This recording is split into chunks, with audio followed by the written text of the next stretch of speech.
Welcome classic rock fans to one of my top 10 listings, and today we're looking at the 10 best albums of 2020. If you're new to this channel, I urge you to click like, subscribe and check that bell so you get notified of any future uploads. And if you have a moment, do check out some of the links below this video for ways you can support me and the work done here at Classic Album Review. And at the end of this video, I'm going to give a shout out to a few albums that didn't quite make my top 10, but nevertheless deserve a mention. Number 10 for me is Pineapple Thief and Versions of the Truth. This is their 13th studio album, if I'm not mistaken. I mean, they've been around for about 20 years now. I had the pleasure of seeing them at the Rambling Man Festival a few years ago.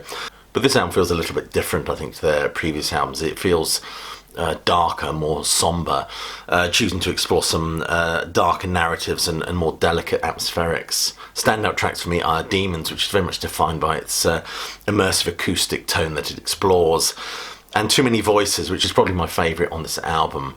Very contemplative, inward-looking, with some beautiful layered vocals. Number 9 is Elvis Costello, Hey Clockface. It's an interesting album thematically as it deals with the March of Time. It was an album recorded in Helsinki, London and New York respectively, if I'm not mistaken. The album fluctuates interestingly between loud, magnificently produced tunage and some more delicate, intricate tones. Pitchfork has said this album is a little bit film noirish, especially in its overuse of certain affected tropes like the internal rhyme in Radio Is Everything. But this album is a kind of a retro film noirish stomp down some dark alleyways. Time is definitely the villain of the piece. And of course, as the old adage go, time waits for no man, not even Elvis Costello. And that's certainly apparent in his vocals as well, which sound distinctly weathered. And of course, you know, he has vocal limitations now, as does Dylan. I mean, these guys are not getting any younger. But I think in some respects their voices are lent a certain melancholic, elegiac quality. And this definitely complements the retrospective feel of the music on this album. Number 8 is Deep Purple and Whoosh. This band have produced an album firmly rooted in their classic sound, whatever that is. If I had to define that classic sound, I'd say it was defined by muscular and flamboyant riffs, throbbing Hammond and some superb drumming by perhaps one of the most underrated rock drummers out there. And that's not to take anything away from the very theatrical vocal stylings of Ian Gillan. Gillan, speaking about this album, said, "Whoosh is an onomatopoeic word that when viewed through one end of a radio telescope describes the transient nature of humanity on Earth." Gosh, I'm glad we cleared that up. The musicianship on display is exemplary, and it is certainly a testimony to the staying power of this band. And, you know, thanks to Gillan's proclivity for hammy showmanship and wordsmithery, the album does descend into silliness at times, which is just absolutely glorious, I think. It certainly feels like a load of fun to make. Gillan, of course, has gone on to say this is a sort of music that can just be enjoyed and not to be over-considered or over-thought about. Maybe had me in mind when he said that. But certainly the ethos is no better embodied than the opening track, Throw My Bones, which is powerful and dramatic, and an incredible solo from Steve Morse. Interestingly, Enemy has described this album as an album that's totally out of step with modern times. Hurrah for that, I say. Number 7 is Kansas in the Absence of Presence. This is an interesting album as it's an unravelling of two specific thematic threads.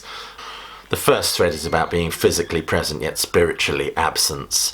Interesting paradox to explore in this record.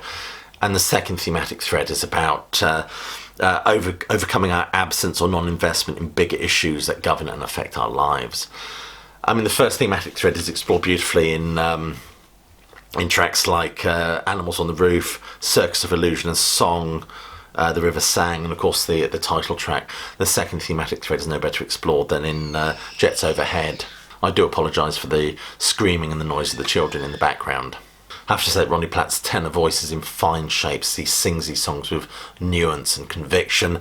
Billy Greer's bass sounds absolutely fabulous, adding some real texture and tonal shades to the music. I mean, all the musicians perform brilliantly on this one, really exploring some of the musical interludes really, really well. A shout out has to go to David Ragsdale's violin work on this, as he really has a theatrical quality to this band's sound.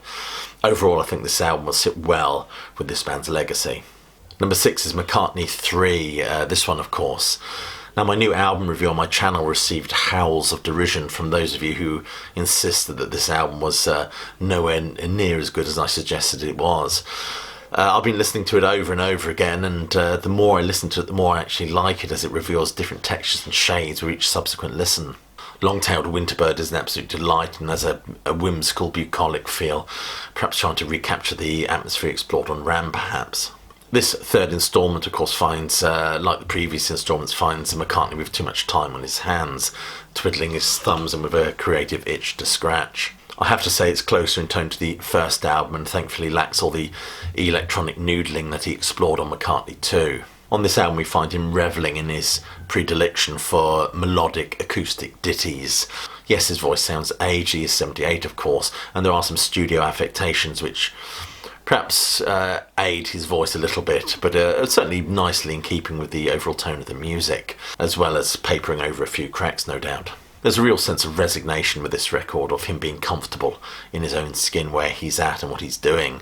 To quote Kitty Empire writing in The Guardian, the whole thing is infused with a sense of let it be-ness. And number 5 is AC/DC Power Up, this one in fact. This was what we all desperately needed for 2020, it was a real tonic for the troops. And as we found ourselves with way too much time on our over-sanitised hands, that we desperately needed a distraction, and what better distraction is there than this collection of rowdy and muscular riffs that rattle the fillings. I think this is one of their better later albums, and Brian Johnson sounds rejuvenated with his familiar tubercular rasp full of spit and vigour. I love the title track and I love Demon Fire, and Through the Mists of Time has a plaintive, introspective feel. I think this will be very much for the Johnson-fronted AC/DC what Down Payment Blues was for the Bon era. Never fear, of course, it's business as usual when we're introduced to the seedy and lascivious growl that is Money Shot. This is a great album described as rollicking by NME, the much-needed panacea to the lockdown inertia of 2020, delivered via the sheer power of rock and roll, which in this case is definitely not noise pollution. Number 4 is Blue Oyster Cult, The Symbol Remains. This band have defied pigeonholing over the years, often been described from everything from metal to progressive rock, to even melodic power pop. I don't think any of those fit, to be honest. And certainly this band are known for some strange songs and subject matter, from sci-fi inspired themes and tones to explorations of dystopian cityscapes to psychological descent. And a new album from these guys at this juncture is perfectly in keeping with the very strange times we now find ourselves in. The Symbol Remains is an unashamedly modern take on the classic Blue Oyster Cult psych-tinged sound, but there's plenty of stuff there that modern audiences will be able to connect with. For example, musings on internet conspiracy theories in the song On the Edge of the World, and our relationship with modern digital gizmos, for example The Machine. Overall, it's a well-crafted collection of songs that announce themselves with energy and vigour, beautifully evoking that vintage Blue Oyster Cult sound.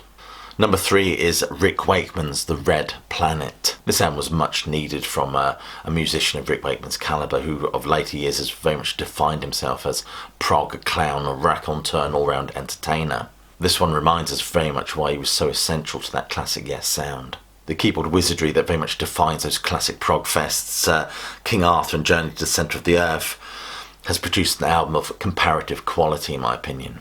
Even Rick Wakeman has admitted to re-listening to those classic albums to harness that sound and vibe.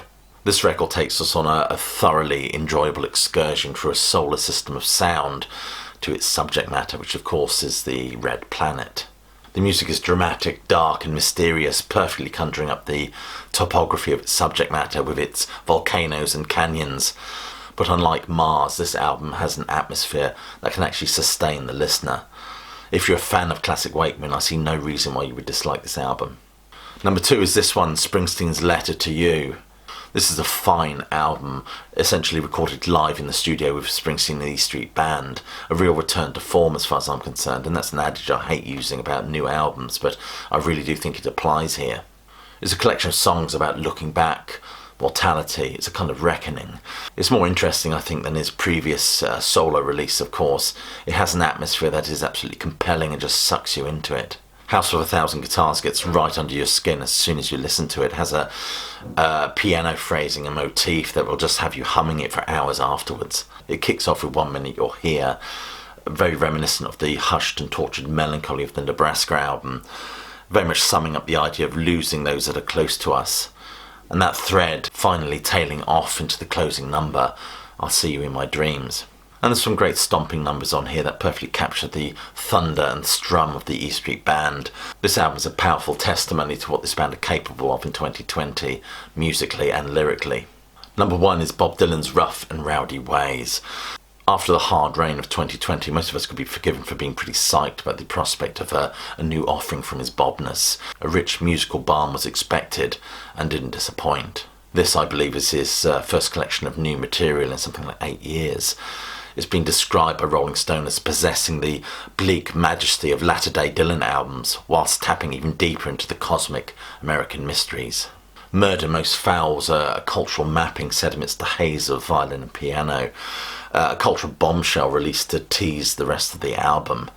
Dylan has said that I am the first among equals and second to none in the track False Prophet, one of the best on the album in my opinion.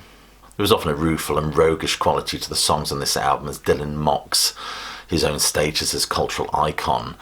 As The Guardian points out, he's very much flirting with his own status as the marquee bard of the 20th century. It's a wonderful exploration of a universe folding in on itself, stretched across 10 tracks. It is lyrical, erudite, full of wry observations, cutting quips and witticisms. A great album from the maestro. Anyway, that's my top 10 albums for 2020. I'd love to know what yours are. Please do list them in the comments below. I'd like to thank you for supporting this channel throughout 2020 and hope I can rely on your support in 2021. As I've said, if you haven't done so already, do click like, subscribe, check that bell, and do check out some of the links below this video for ways you can support me and the work done here at Classic Album Review. Now, as I said at the start of the video, I was going to list some honourable mentions, albums that didn't quite make my top 10, but nevertheless are worth pointing out. I've put Nick Cave's Idiot Prayer there, Alone at Alexandra Palace. It's one of the best albums of this year. It's an album that I just cannot stop listening to. And the reason this didn't make my top 10 is it's essentially a collection of reconfigured songs with just him and a piano. Beautifully done, I must say. So I just think it would be very unfair for this to grab the top spot. Sparks, A Steady Drip Drip Drip is a wonderful, fun album to listen to. I think it's one of their best, in my opinion. High praise, I know. Testament, Titans of Creation, if you like something a bit heavier. The Doves, The Universal Want, I really, really enjoyed. Nightwish, Human Nature. Arabs in Aspect, Madness and Magic is a fabulous album. And Lunatic Soul, Through the Shaded Woods, is definitely worth a listen. And also a call-out house to go to one of my favourite bands, Magenta, and their new album, Masters of Illusion. Anyway, it just leaves me to wish you all a Happy New Year. Thank you for watching. Do stay safe, and please do keep listening.